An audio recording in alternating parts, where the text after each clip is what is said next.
Book 1, Law of Salimi, Chapter 30, Special Tactics for Examination. Special Tactics for Final Examination. I had never discussed the tactics that I implemented for final examination from the beginning of writing this story of my life. I did not forget about it, but it was intentionally done so because I need to lay out most of my study tactics before I began exploring this chapter. I wish to state that every student had their own methods that would suit them best, and there is no one method that will suit everyone. After implementing the core tactics of study methods explained in several earlier chapters in this book, this chapter will strive to explain the complementary strategies to face final examinations. Never attempt to implement these strategies without applying the core tactics explained in earlier chapters. Remember, the strategies in these chapters were extensions of the core strategies and were not meant to be practiced without the core strategy. First, set your mind to see that final examinations are simply a test or a training ground to measure how much knowledge that you had learned for each subject that you studied. Having this mindset helps you to realize that final examination is not something that is impossible to master. As I had done during my second semester, my tactics should be able to help you to achieve 4.0 CGPA or GPA if you implemented every tactics that I had mentioned. Set your mind to never fear from taking final examinations because fear would simply impede your ability to perform at the best level of your knowledge or abilities. Fear would lead to panic, which is another enemy that would destroy you from displaying your true abilities. So the first things is to have the right mindset and to remove fear from yourself. When facing final examinations, be calm and relaxed. Be ready and be prepared. Be cool and be confident in your effort to study. Never ever resort to cheating. Not only it is prohibited in Islam, it is the worst possible way to excel in your studies and your education. Even if you fail in final examination, you might learn a huge learning curve from the experience instead of achieving 4.0 CGPA via cheating. Never resort to cheating, regardless whether you might get caught or not, because Allah, the All-Knowing, knows everything. Second, be prepared. Final examination can be as easy as doing daily practice if you are over prepared, or it can be like an alien language if you are not prepared. In an example, I had a friend who told me about 5 minutes before entering the examination hall that he was absolutely ready. I asked him to elaborate because I told him that I was not feeling ready for the examination. He explained that he had read half of the whole textbook, which made him confident that he was ready. His logic was, if he could answer half of the examination questions and got them right, it would mean that he would pass the subject. I just smiled because I still felt not ready. I never told him that I had read the whole book about more than 50 times and almost memorized everything word by word. Preparation for final examinations refer to having to know what topics were covered in the final examination questions because it would help you to focus on the topics that might be possible to appear in the final examination that you are about to face. A part of studying and understanding everything that is covered in your subject or syllabus, you can put extra effort by reading and practicing more on topics that have a high chance to appear on your final examinations.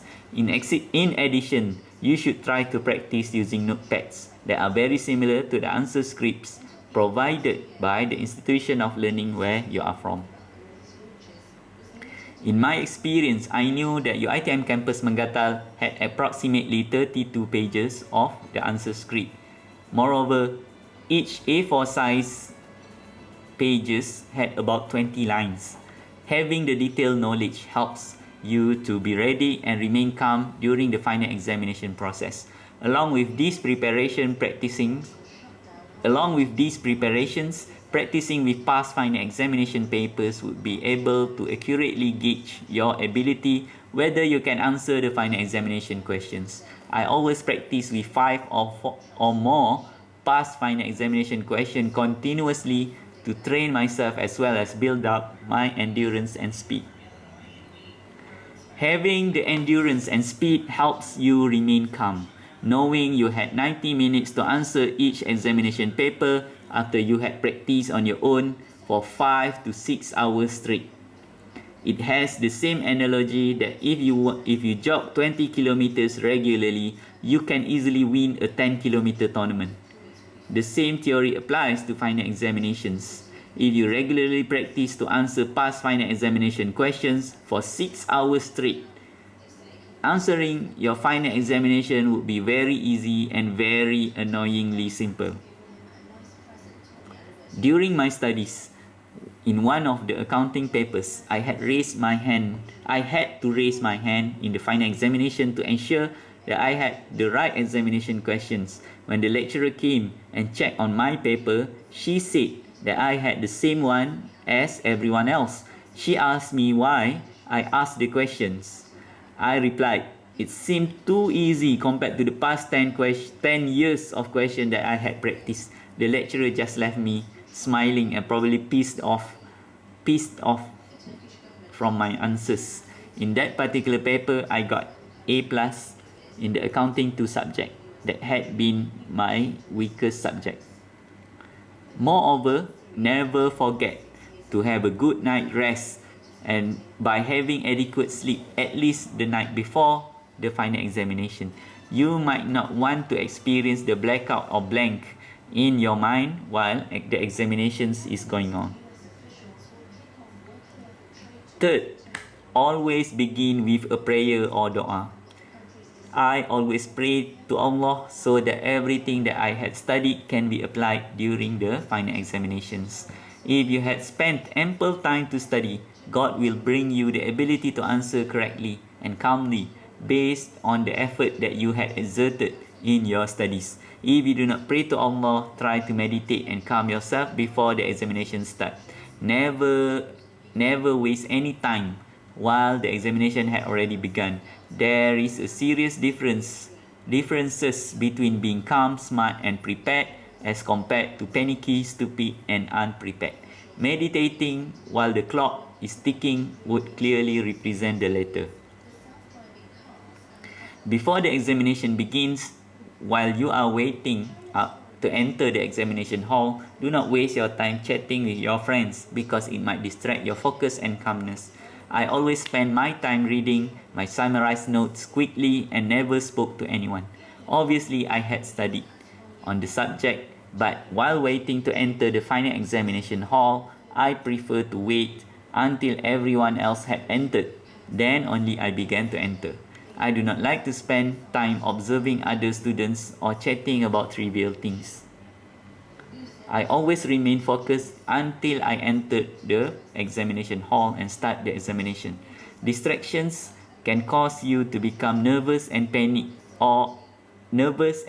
a panic state of mind. When that happens, you might be in trouble, and there is no do-over or a reset button like you are playing a video game. Stay calm and focused. Remove any distraction before examinations start. If your friend wish to speak to you, hold off after the examination because it might disrupt your focus. Fourth, after enough practice with past examination papers, you should be very familiar with the time you should spend for every question in the examination. If you are still not sure how much time, do the computation by dividing each marks given for answering every questions. For 90 minutes of time to answer examination with the total of 100 marks, you have approximately 54 seconds to answer every 1 mark question. Never spend more than the allocated time. For example, if an essay has a 20 marks, you need to spend no longer than 1080 seconds or 18 minutes on the essay. If you had passed the time limit, stop and skip to the next question with the hopes that you can come back to finish it if you had extra time to spare. Obviously, never make this computation during the examination. Try to do it during your practice with past examination questions. Nonetheless, after practicing with past examination questions for the past 5 to 10 years, you should be developing enough endurance and speed to complete your final examination within the stipulated time allocated. In my experience, in a 90 minutes examination, I usually take about 30 minutes. Other students hate it when they saw me going out of the examination hall after 30 minutes because it made them nervous. So, after completing the examinations in 30 minutes, I tend to check my answer carefully to correct any mistakes. After that, I would spend my time drawing anime or whatever things that occupy my time instead of walking out of the examination hall and causing psychological damage to other students. With ample preparation and practice, final examination becomes something that resembles your daily practice and should be a walk in the park. Fifth, during the examination, always answer your question according to numbers so that it would be easier for the lecturer to mark your paper. Avoid using liquid paper or correction tools which might take a lot of time. Be efficient and just cross your mistake and start on a new page of the answer script. After finishing a particular question, try to leave a huge margin of lines before answering the next one, because your ideas might appear on the question after you had begun answering a different question. Leaving a huge margins of free spaces let you add your answers instead of having to use correction tools. Practice many times to implement these methods to assure that your answers are correct, effective, and efficient. Try to be clean and easy to read on your handwriting in the answer script. If the lecturer cannot read your handwriting with ease, it might cause negative effects on your answers and marks given. Remember, the lecturer is a human being too with emotions. 6. Answer schemes from past examination questions. With answer scheme from past examination questions, try to practice answering in accordance to the teaching scheme, to the answer scheme. Don't answer too long for 1 mark questions or answer too short for 20 marks essay. Refer to answer scheme or simply ask the lecturer during your class on the marking schemes. In my experience, in a 1 mark question, the answer of a single answer with 1 or 2 sentence length should be suffice to acquire full mark of 1. If the question gives 2 marks, you need to add an example depending on the question. If the question gives 3 marks, it might be possible that it requires 2 examples or 1 example with 1 explanation why the example can be related to the answer given. Can you see my point? If the essay demands explanation about something with 20 marks given, you need to probably give 4 or 5 answers with 2 examples and 2 explanations of each example for every answer. So 1 mark for each answer, 2 marks for 2 examples, and 2 marks for 2 additional explanations. The total for each answer should be 5 marks, which multiplied by 4 correct answers would bring you the full mark of 20 for the essay. Trust me that this method works for me as a student, and I can verify them when I teach as a lecturer. It can be complex to understand which is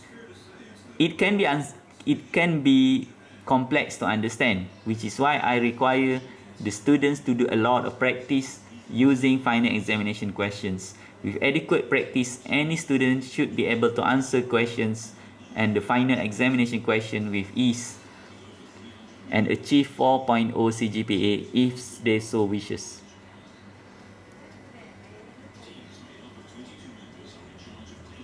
7. After completing the answer script, always check your answers carefully. Ensure that you had read the instruction and follow them correctly. After you had done everything, submit your answers and start focusing on the next examination. Never think about the examination that you had just submitted, because there is nothing more which you can do about it. Do not think about it and focus on the next one. No regret and keep on focused on the task at hand. Forget the past and keep calm. Thinking of the past questions might disrupt your focus and possibly affect your performance in the next examination. Be calm and focus until you have completed all of your examination papers. After everything is over, do not contemplate about it. Have faith in your ability and in Allah the Almighty if you are a Muslim. There is no point thinking or worrying about something that has already been beyond your own control. Thinking about it won't help improve your academic performance. Have a well-deserved rest. Talk to your friends and have fun, as long as you are not discussing on the examination that has just passed. Maybe you should begin strategizing on the next semester tactics.